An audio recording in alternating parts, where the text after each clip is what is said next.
Hello everyone, I'm Angela Canwa. Welcome to the Spots of Time podcast, where we delve into people's lives and examine the significant life experiences that occur and how those individuals actually navigate those situations, and ultimately, what toolkit are they using? Today, Barrington Bent joins us. He's an ex-recruitment consultant and co-founder of HeadStarted. Welcome, Barrington. Welcome, Angela. So Barrington, could you kind of talk us through what life looked like for you like 20 years ago when you were working in recruitment consultancy? Okay, so 20 years ago, probably a little longer than 20 years ago, but around it's there were dinosaurs walking on the earth and things like that. The computers weren't invented. But so before my current situation, I'd been a recruitment consultant for quite a long time, probably 25 years in total as a recruitment consultant. I found myself in the recruitment industry simply by going for an interview with a recruitment consultant. So at the time, I'd left university, I wasn't sure what I wanted to do, I had various jobs, so I became a croupier. So I worked at Palm Beach casinos, and after doing that for a period of time, I realised that people were spending vastly more sums in an afternoon on a spin than I was making in a year. So I just thought that there was more to life than giving other people money. So I went for a job as a recruitment consultant. I went for a job to work for a company, Canon back in the days, and I kind of enjoyed the bit where they asked me lots of questions, wanted to know more about me, wanted to see whether they could find the right type of job for me. And I said to them, I'm no longer interested in that job, I'm interested in your job. And I'd like to be interviewed for your job, please. And it all started then. So you enjoyed the sort of people interaction and human behaviours that come along with that, kind of assessing people for particular posts. I remember you saying that was something that you enjoyed about the role that you were doing. As a young person growing up, I realised that I am quite a shy person, and I do a lot more listening by being shy than I do speaking. And so when people were telling me things, I always sat and naturally listened, and I heard what they were saying, and I'd ask questions, and I naturally it's my personality that I ask more questions than I make statements. And it lends itself to that type of work, but I didn't know that type of work existed until I first got in front of someone who did that type of work, and then I recognized that there is a job out there that lends itself to people asking questions about the other person and getting a handle on that other person. And I think I saw the connection that it was something that I naturally enjoy doing and had a natural ability to do it. Yeah, it's that human connection which is really important, and that you have to kind of relate to those individuals. Now, in that process, the industry started to change. So how did that affect how you felt about where you were working in recruitment? Well, there's two things about change. There's external things changing and you changing. And it's a combination of two things changing at the same time. And you're often very aware that industries do change, but what you're often not quite aware is that the more you do something is the more you become, you change to adapt to the thing that you're doing. And so what happens is two great stones eventually come closer and closer together, and that is the change that's happening out there in the world and industry and the change that's happening to yourself. And there comes a point in time very often that they can collide, where you can get cataclysmic change. And that was probably 25 years in, probably after interviewing a few thousand people. After I knew that my time in recruitment was coming to an end, because in the early days, I spent 2 hours getting to understand the person. And towards the latter years, I sat there, I read their CV, they started talking, and I got a handle of them within the first 10 minutes. But the problem there was you can't have a conversation with someone and in 10 minutes tell them that you've got a handle on who they are. So you've still got to take it through the period to let them line up with you. And at that point, I realized that I could do so much more, and there were other things that I wanted to do. And the industry was changing, and often that can be called burnout as well, when you feel ahead of what you're doing, and so it's no longer challenging you. I thought the opportunity was to go look for another challenge and do something else. And because I'd been quite successful, ran my own practice, had up to a team of 9 people, and we did work all over the world, and it was very, very good. But I loved, and I still love, engaging with people. But I felt that there was the wind of change, and I wanted to change, and I wanted to be out of the spotlight for a while. What steps did you take to kind of instigate those changes? There isn't actually a magic bullet of stairs in front of you or a path in front of you for you to take the steps. And so, in essence, I couldn't see the steps to take. What I knew is that I had a feeling that I wanted to do something else, but I couldn't see the wood for the trees. I couldn't see beyond the mist of the feeling. And very often it's hard to get past the feeling that you want to do something and articulate in the tangible form as to what you want to do. And so I ended up changing the way I did recruitment. I became more of a management consultant than a straightforward recruitment consultant. I spent more time going deeper into organizations and working with organizations and the people within organizations, as opposed to just placing people into companies. And I ended up doing an awful lot of travel. I spent a lot of time in South America. I spent a lot of time in the Caribbean. Companies that I worked with, it meant I was on a plane an awful lot. And at that time, I didn't realize that I had a blood condition that led me to clots more than others. And I got a clot on a flight going to Brazil, and it nearly killed me. And I came back with having had the clot. And by the time I got off the plane at a city airport, I went straight to the hospital. I was there for the next 2 months in hospital, and my change of career started then. That's quite a revelation that you were traveling for your work here, there, and everywhere. And then on one day that happened. It must have come as quite a shock to you. How did you feel? Well, yes, the shock was that I nearly died. And so at that point, what I did from a work perspective was pushed into the long grass, because the most important thing was, if it wasn't for a couple of factors that happened on that plane and with a person on that plane, I wouldn't have walked off that plane. And so those factors did happen. I did manage to struggle off the plane, and I spent time in hospital. And when you're in hospital, you do spend time thinking about life in the universe and thinking, what do you do? How do you do it? And it gives you pause for thought. And it took probably 5 months to recover from the actual PE itself, pulmonary embolism, that I had. And then it took me the rest of a year to psychologically get over the shock of being in that space. And it was just doing all those things that made me realize that I didn't want to be in that front-facing position, as full on as recruitment is. You know, you can interview 10 people in a day. Sometimes it's weekends as well if you got assignments. And I wanted to do something whereby I could do it more with me not being front and center. So I wanted to make something. I wanted to have a business that would work without me being in the driving seat. You seem very practically minded as a person, but when you face a near-death situation, people react and deal with it in obviously a manner of ways. How did you initially begin to process that, and what tools were you using, if you like, from within or externally to try to come to terms with what happened and also manage that situation?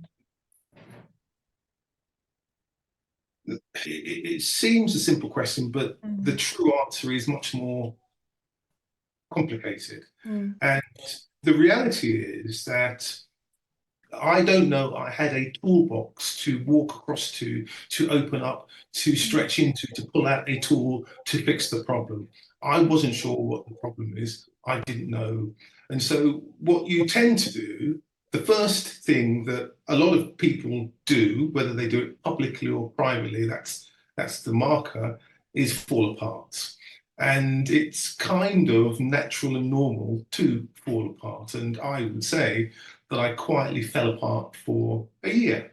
And I would go to the park and I would think about things. And I borrowed my sister's dog and I walked the dog and I thought about absolutely everything. Semi went to the park and watched trees grow from winter through to spring, through to summer, to the leaves falling off, and just thinking about that and seeing that I've never seen before. And so my personality, which is my ace card, is that when I do fall apart, I think about it and I can look in the mirror and I tend to look for simple things to do before I dive back into the complicated process of things. So the simple things were, can I manage to get out of bed to go for a walk with the dog on my own in the park? Well, maybe I can't do that, so get a dog. And if I've got a dog, then I need to take the dog for a walk. Because I've got the dog, can I go for a walk in the park? And if I'm in the park, what am I thinking about? I'm seeing people rushing here and there. In the park that I went to, there's a hill there, and you can see right into central London. And you see all these skyscrapers, and you know that there's people in there doing things. Do I want to be in the park, or would I like to be doing things in the skyscraper? And so you slowly start to get the visual of what you think you want to do, where you think you want to do it, what are the things around you. And it just so happened that when I was in hospital, and very often people say things and you don't realize the meaning of what they say. And the surgeon that looked after me, he came in and he said, it's a terrible situation, you're very, very lucky, Barrington, but based on, where you are and what we're looking at, you will make old bones. And he said that, and I thought, maybe I'm not dying today. Yeah. Maybe old bones is a good thing. And the fact that he said that, Dr. Cohen, all those years ago, I thought, well, I've got time on my side. I think I can go do part 3 of what I'm all about and leverage the skills that I've learned in the previous things that I've done. And the fact that one of the other surgeons, a vascular surgeon that did some work with me as well, we started talking, I asked questions, we had chats, and he started telling me of the things that he was doing. And that he was a surgeon, but also an inventor. And he'd invented 1 or 2 things, and they were taking them to market. And I explained who I was, and we got chatting, and we became friendly. And I ended up following up after I left hospital and starting a conversation. And the long and the short of it is we set up a business together in association with University College London Business. And it was that connection from the surgeon that I had the clock that I was in hospital and putting those pieces together. So it's just talking to people and just fishing for bits and pieces and seeing what it looks like. It's kind of doing something and trying to put the pieces together. Seeing the opportunity, even in a sort of a dire circumstance like that, it's interesting the way that maybe there are certain indicators that are kind of appearing, and then it culminates in a potential opportunity like co-founding that business with the surgeon. The fact that technically, if I was going to make old bones, I was something 40 at the time. So if I was making old bones, I got quite a few years to continue doing things. And most of the things that I've done, I would say are fun and I enjoy it, and they turn out to more than I intend them to be. And so knowing that I had time on my hands, because I do believe that I have friends who haven't made it this far. And it was the old bones statement that gave me the confidence that I had time to go and do things. Yeah. So it's hearing that and listening and just leveraging on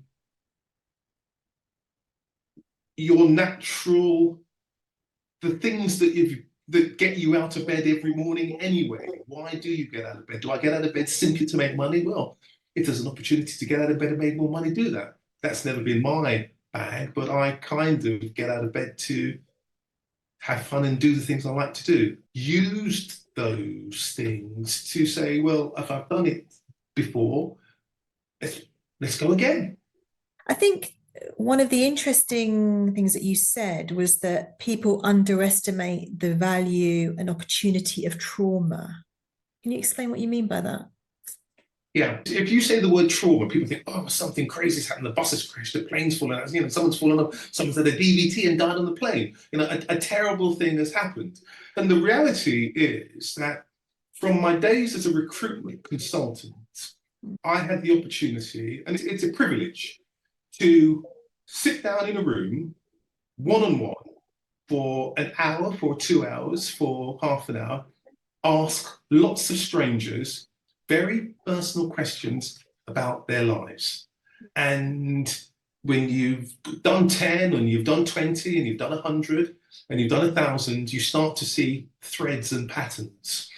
And very often you will come across a person who's got to that age where they're heading towards retirement, they're coming to the end of their working life, and they've been in a job all their life, and they've had a steady career, a steady job, and you sit down and you ask them questions, and they talk about regrets.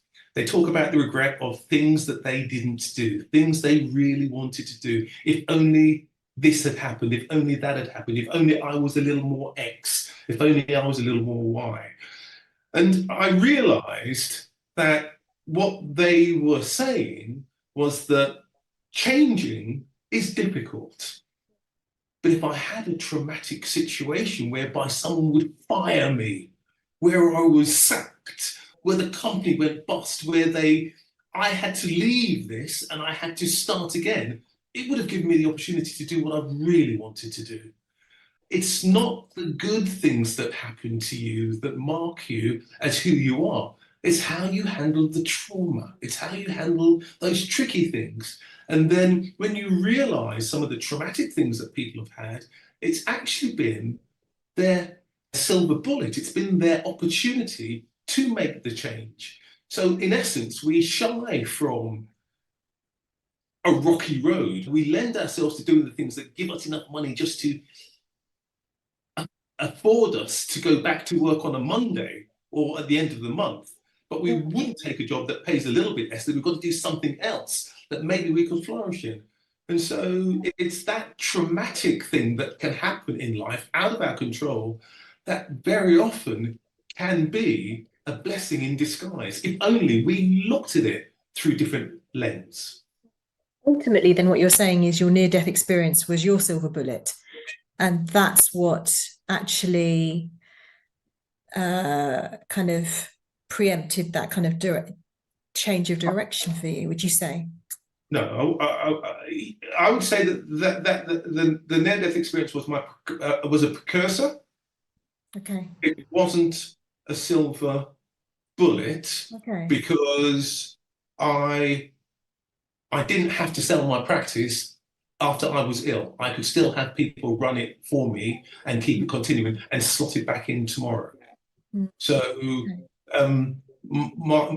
it was a precursor. I call it windows of opportunity. Windows of opportunity open and then they close slowly and then they vanish. And then in time they open, and sometimes you see them and sometimes you don't. And very often it's the windows of opportunity that people should be looking for, as opposed to a traumatic event. Conversation that you do have open windows for conversations, and it's those windows that are the opportunity. But for some individuals, that's difficult to see when they're in the thick of it. They're going through a traumatic experience and they just cannot see the wood from the trees. And it takes more time for them to maybe come to terms and process what they've gone through, really. I would say that's 99% of us. Even those who can articulate it, it's still difficult. And that's why it isn't just one thing, it's a combination of things. And yes, it's accepting that there's opportunities do open and close. You walk in, you speak to someone, I wish I'd asked that person more questions. I wish I'd spoken to that person in the room. You can always do that. But there's the other thing as well, is that knowing that when I walk into a room, my shyness lends itself to me not speaking to that person in the room.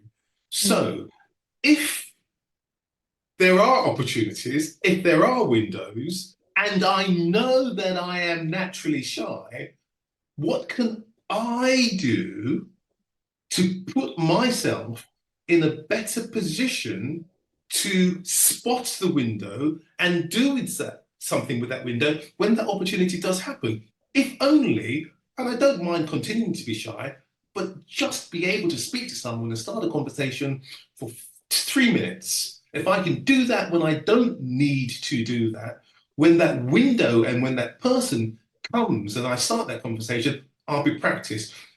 Someone who's good at tennis doesn't say, I'm good at tennis, do nothing, and then pick up a racket and start playing tournaments.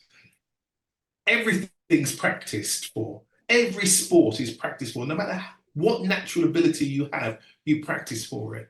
Spotting windows, spotting opportunities, you've got to find a way to practice that when you don't need it. So when the opportunity rears its head, at least you have some of the tools to do something with it as opposed to not. And that's the goal. That is the silver bullet. Knowing yourself better, knowing what you're like, knowing your orientations. That is the silver bullet.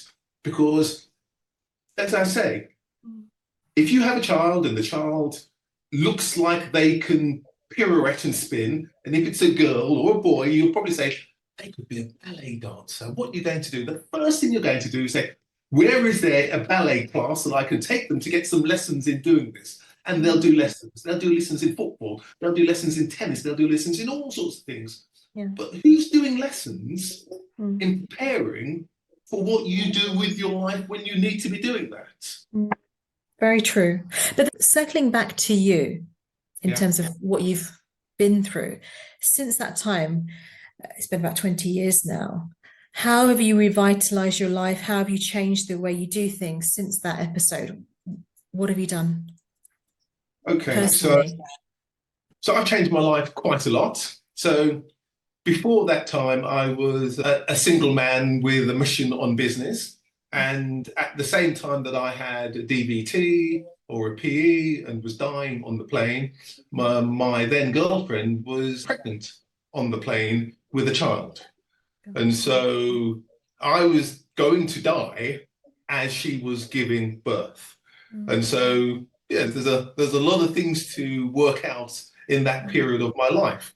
So I then wanted to do something whereby I could engage with a family, because I wanted to, I didn't want to be that young person that lived the life in the office and missed the growing up of their children. So I kind of wanted it all. I wanted to do well in business, and I wanted to see my kids grow up, and I wanted to, have fun with a young family and all sorts of other bits and pieces. So yes, things have changed, but I have changed as well. So I balance my time better. And I have more than just business holding my interest. But a key thing that you said was you have fun. Yes, you like to, and I think there is, that may sound like a very simple statement, but it is really important to, as you say, have fun, see the joy in certain things. And it's not, otherwise everyone's always leading a very stressful life, but you have to have those pockets which remind you that life can be fun, and whatever that means to you. And that goes back to knowing what is fun for you. And if you don't know what you are all about and what you really want, then it's hard to just say, well, having fun is being in the pub with lots of people in a company all the time. Or having fun is, what is fun? Fun is different things to different people. So knowing yourself and what cranks your handle and what makes you tick is the essence of everything that you do. So if you're before you're in a hole, before you're in a hole, it's really important to just do something. And there's lots of tools out there to help you simply work out what you like, what you don't like. Things change. You may like it tomorrow, but forget about tomorrow. What about today? Do I like this today? Do I like being in a room with lots of people? Do I like loud music? What type of company do I want to work with? What type of industry would I like to work with? What are my skills that will make me do well in that type of industry? And it's a simple thing to write down just a few things and see whether you agree with it. And then also not just see whether you agree with it, see whether anyone who's really close to you recognizes that it's you. Yeah, it's a very important lesson, actually, and people underestimate that. And I don't think people, as you say, make that list about themselves. I make shopping lists and other lists, but what about yourself? Understand what you enjoy, what gives you joy in life. And on that note, what do you find fun? Well, it's really strange. It's really strange. So what do I find fun? So I went from hot to cold. So my business was all about people, lots of people, engaging with people and all sorts of other things. After a number of years of doing that, I felt that I wanted to not do work with people, and I wanted to work with product, and I wanted to make product, work in factory, go to factories, get things made and take them to market, which I've done, and still going now.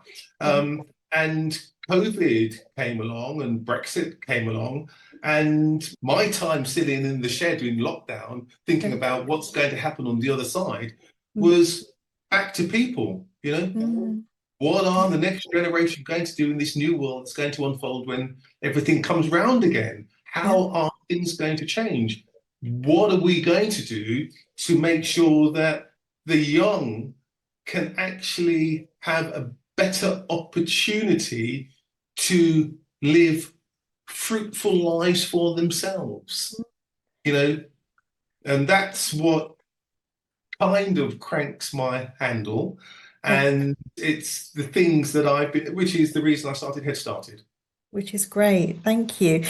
Honestly, it's been fascinating discussing this with you because, as you say, everyone has a slightly different toolkit or things that they kind of delve into in order to kind of navigate and manage life experiences that happen to them. And ultimately, as you said, from that near-death experience, you have processed it and you've worked with it and you revitalized your life in such a way where you are, as you say, happy, and you enjoy life, and most importantly, you have fun. Happy most of the time. Happy most of the time. For you to be really happy, there are times when you need to be unhappy so that you can realize how happy you were. Very true. And it balances everything out. That's the key thing. When you're super happy or super sad, it all balances out in the end. And that's the key thing. And as you say, I think in all of that, you just become working to being centered as an individual is always possible. That is doable. And I think that's something that you've certainly achieved, Barrington. Thank you so much for joining us on the podcast today. Thank you for asking the questions. Thank you. Thank you for watching and listening. I have certainly taken great inspiration from today's podcast story and hope you have too. If you have a story you would like to share, get in touch via my YouTube channel, the Spots of Time podcast, and please do click subscribe or connect with me on LinkedIn. Just search Angela Canwar.